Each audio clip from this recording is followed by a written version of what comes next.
Sekarang kita ambil kasus KM50. Munarman adalah orang yang membuktikan pertama bahwa ada peristiwa yang tidak beres.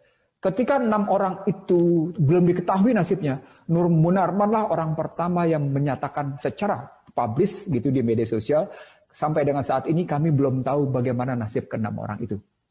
Satu ya, yang itu Munarman orang pertama yang mengumumkan itu. Artinya Munarman sudah ngomong, ini ada masalah nih.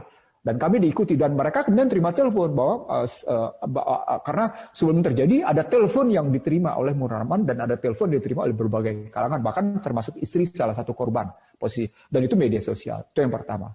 Yang kedua, ketika menjadikan 6 orang sebagai tersangka, Munarman lah yang menyatakan secara hukum bahwa andai kata tersangka yang sudah mati, andai kata orang yang sudah mati ditersangkakan, maka ada dugaan kasus ini tidak ditutup.